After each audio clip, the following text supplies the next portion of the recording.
Halo teman-teman semuanya, apa kabar? Jumpa lagi bersama saya Ruby Herman di channel ini.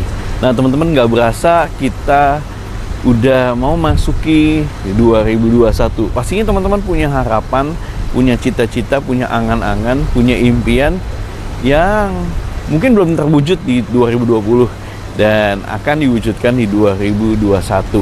Nah mungkin saya banyak bicara tentang muda, keren, punya properti. Nah, bagi teman-teman yang belum mewujudkan impiannya punya properti di 2020, yang akan mewujudkan pasti di 2021. Yuk, mari belajar lagi. Kita mengatur keuangan kita, belajar menunda kesenangan. Untuk apa? Supaya kita bisa mewujudkan impian kita untuk punya properti. Dan saya juga banyak sharing ke teman-teman.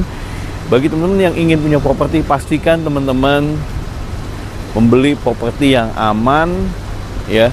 Kemudian juga developernya jelas supaya teman-teman terhindar atau tidak masuk dalam jebakan developer bodong atau abal-abal.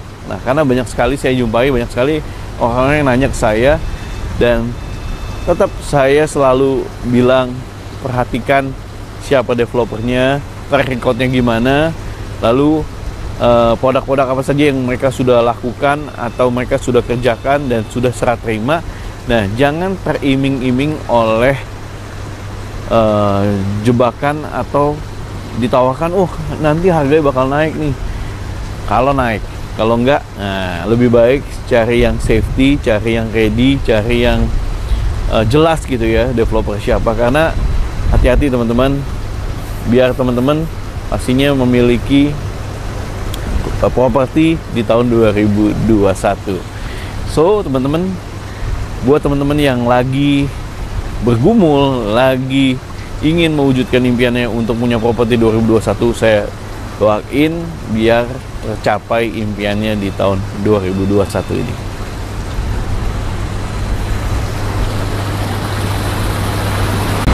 Nah, teman-teman, apa yang menjadi kategori atau pilihan dari properti teman-teman? Apakah mungkin ada rumah yang ada tamannya seperti kayak di sini, atau teman-teman pengen tinggal di apartemen? Nah, balik lagi, apapun pilihan teman-teman, pastikan sesuai sama kebutuhan dan juga mungkin pekerjaan teman-teman nih. Kalau teman-teman juga bisa melakukan perhitungan, nah berapa biaya yang dibutuhkan kalau misalnya teman-teman tinggal di apartemen nih. Misalnya ada biaya maintenance-nya, kemudian juga ada biaya parkir dan biaya bulanan lainnya, listrik, air, dan lain, kan pasti berbeda dengan mungkin yang di rumah. Kalau misalnya rumah, mungkin untuk biaya listrik, biaya air nggak terlalu tinggi ya per kubik atau per kWh-nya untuk listrik. Nah, tapi kalau rumah mungkin bicara soal jarak dari kantor ke rumah tersebut. Nah, balik lagi teman-teman, kalau bisa lakukan perhitungan nih, kira-kira apakah saya mau beli apartemen di tengah kota dengan harga mungkin yang bicara bilangnya di bawah 1M ya gitu ya, atau mau beli rumah yang dengan budget di bawah 1M juga tapi mungkin dapatnya ini di luar kota ya. Kalau kita ngomong kalau misalnya di daerah Jakarta ya. Nah, balik lagi teman-teman, mesti kalkulasi kira-kira yang mana nih yang tepat menurut teman-teman, sehingga teman-teman nggak salah pilih dan teman-teman bisa mewujudkan impian teman-teman untuk punya properti di tahun 2021 ini.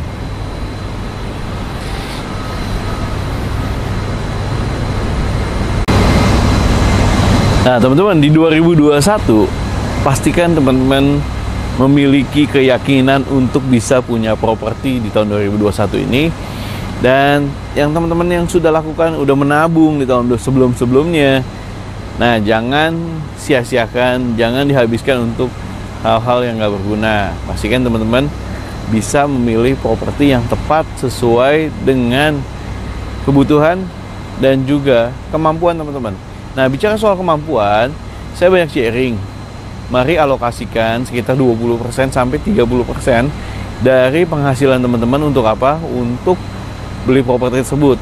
Jadi jangan terlalu tinggi dan juga mungkin jangan terlalu rendah juga, misalnya di bawah 20%. Nah, saran saya yang aman antara 20-30%. Nah, kalau bisa juga alokasikan untuk dana darurat. Karena ketika teman-teman bekerja ataupun berbisnis, kan nggak ada yang pasti kan. Bisa aja ada pemotongan gaji ataupun mungkin lagi, kalau bicara yang bisnis, mungkin lagi bisnisnya lagi kurang menghasilkan gitu kan. Jadi harus ada saving atau dana yang disiapkan untuk darurat. Bilangnya dana darurat ya. Oke teman-teman. Nah, itu teman-teman bisa alokasikan tabung dan darurat sekitar 6 sampai 8 bulan buat jaga-jaga aja ya. 6 sampai 8 bulan ini dari mana? Nah, mungkin dari cicilan. Jadi kalau cicilannya misalnya 1 juta, berarti teman-teman mesti siapin nih ada dana darurat sebesar 6 sampai 8 juta.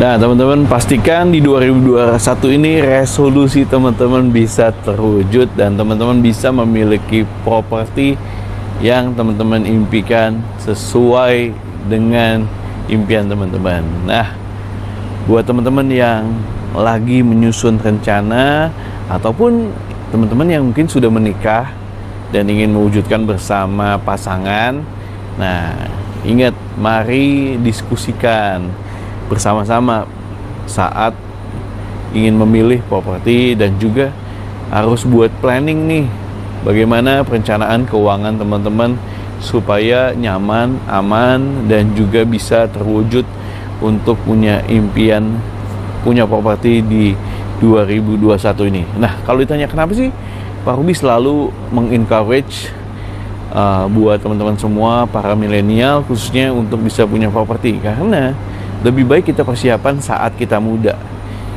Kalau udah usianya 55 itu menurut saya udah terlambat, karena banyak sekali orang-orang yang menyesal di usia 55 baru mikirin punya properti, akhirnya udah nyesel karena mau KPR susah atau KPA juga susah karena batas maksimal sebenarnya 55. Oke.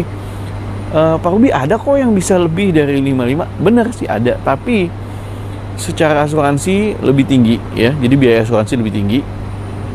Kemudian juga untuk jangka waktunya juga itu terbatas banget gitu. Mungkin kalau dia bekerja terus perusahaan mengkontrak dia atau kasih surat pekerjaan kontrak selama beberapa tahun, cuman berlaku hanya beberapa tahun itu saja. Jadi lebih baik kita mikirin untuk beli properti dari usia muda.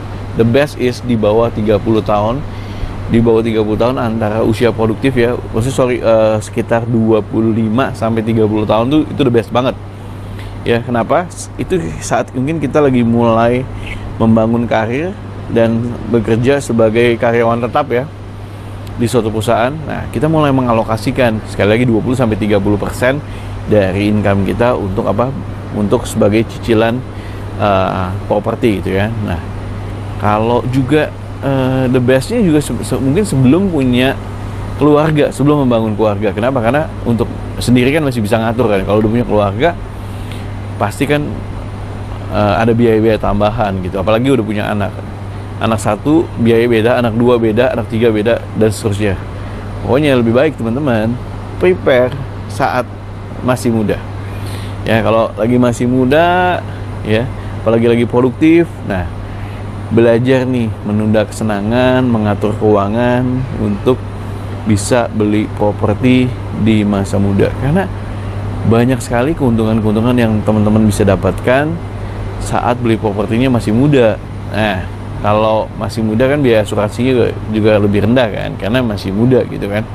Kemudian juga teman-teman jangka waktunya juga masih panjang, bisa 20 sampai 25 tahun. Nah, ada beberapa yang bank yang bisa 25 tahun. Dan ada juga sih beberapa bank yang bisa 30 tahun. Kalau teman-teman mulai startnya dari 25, karena 25 tambah 30 kan maksimal jadi 55. So gitu ya teman-teman.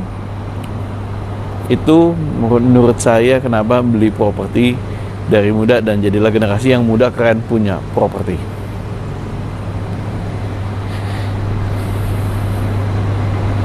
Ingat teman-teman, Anda bertanggung jawab untuk kehidupan Anda dan juga keluarga Anda masing-masing, ya.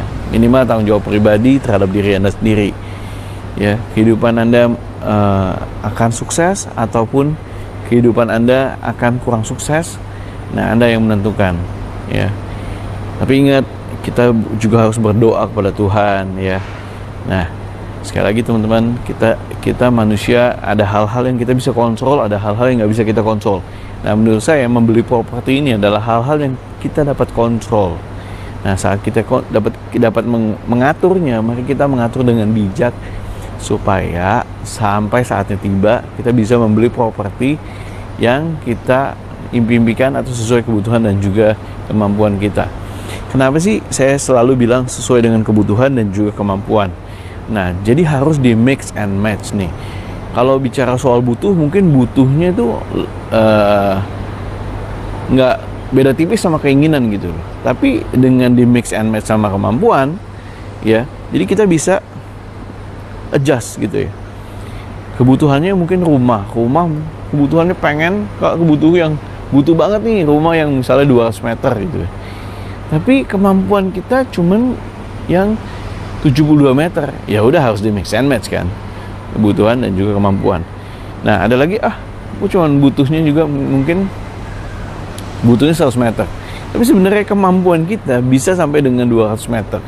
Nah, tinggal di adjust aja. Ya, tinggal di adjust mana yang levelnya pas gitu loh. Nah, kalau memang butuhnya 72 tapi kemampuannya bisa 100, ya udahlah beli yang 72 juga oke gitu loh.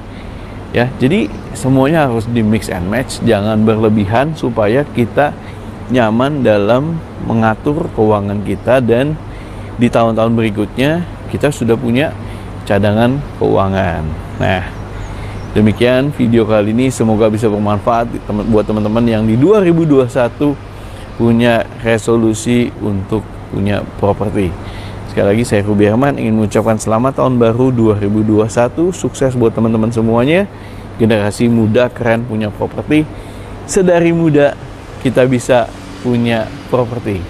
Bye bye.